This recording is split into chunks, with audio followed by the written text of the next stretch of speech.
अहिले बेला हामी टक्क घुम्न आइरहेको छ होइन के भन्ने भ्यूहरू हेर्नुसँग चाहिँ गजब गजब छ दाइ गएर पहिले पोज दिइसक्नु भएको छ यति बेला होइन सर नमस्ते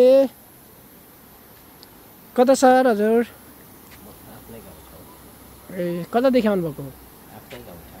आफ्नै गाउँठाउँ हो हजुरको शुभ नाम चाहिँ श्याम सुन्दर साकी अनि हजुरको गाउँ त एकदम राम्रो रहेछ दाजु धेरै धेरै राम्रो सिजुलुङ्गे पुरहरू धेरै धेरै राम्रोहरू रहेछ अनि के गर्दैछन् तल त्यहाँ तल चाहिँ के गर्दै होला ए फुच्चेहरू नुहाउँदै रहेछ एकबाट धुने होइन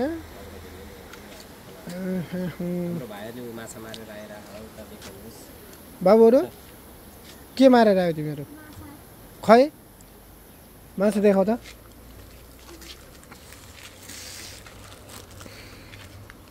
ओ माछा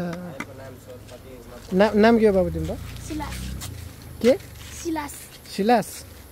सिलास के हो सिलास गर्थ्यो कहाँ हो तिम्रो घर अनि अर्को भाइको नाम के हो अनिस राणा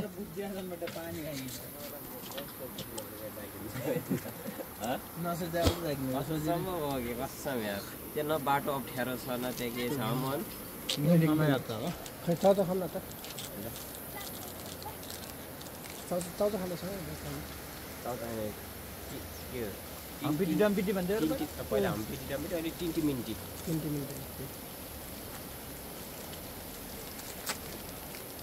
तिमीलाई मैले 50 रुपियाँ दिएको 100 रुपियाँ 50 रुपियाँ पुरै लगानी छ यो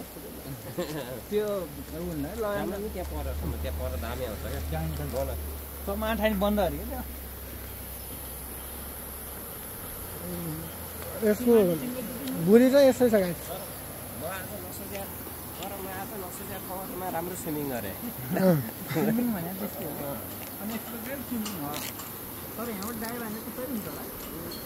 चाउचाउ दियो नि त अर्को एउटा मात्र ल्याएको छैन सला यो त 1 रुपियाँ कति मस्त आउँछ घर 1 रुपियाँ आउँदा माठानी 5 रुपियाँ दुईटा हुँदो रहेछ यसलाई जस्तोको त्यस्तै हालिदिनु यसको अडियो अहिले 5 रुपियाँ दुईटा अरे यसको अडियो जस्तोको त्यस्तै हालिदिनु पर्छ नो कट के हालिदिनु पर्छ भिडियो टमाटरले ठाडो हाने ठिक हुन्थ्यो त्यो हैन ठाडो पनि युट्युबमा हाल्छ यसको बोली त धेरै राम्रो छ हेर्नुहोस् ढङ्गहरू सबै फोरहरू यस्तो खाल्छ अहिले यति बेला हामी हाम्रो आफ्नै ठाउँ हाम्रो गाउँठाउँमा झुलुङ्गे पुलमा रमाइरहेका छौँ अत्यन्तै दामी छ यो दसैँ तिहारको मौसम चारैतिर धानका बाला झुलिरहेका छन् हरियाली मौसम छ चारैतिर खोला कलकल बगिरहेको छ यो हामी नुहाउने लुगा धुने ठाउँ नेचुरल स्विमिङ पुल अत्यन्तै मजाको वातावरण छ यता तलतिर सूर्यास्त भइरहेको छ अत्यन्तै राम्रो वातावरण यतातिर हाम्रो गाउँ छ यो हाम्रो गाउँ हो यतैतिर पर्छ हाम्रो घरहरू पनि र यता हाम्रो अर्को पल्लो घर छ हाम्रो काकाहरूको घर हाम्रो ठुलो बुवाहरूको घर छ यतातिर हामी त्यो पिपलको रुख लिएर गएर थोरै हाम्रो फोटोसुट गर्नेछौँ अनि हामी ब्याक टु द हाम्रो भोलाको आजलाई हाम्रो घरमा जानेछौँ है त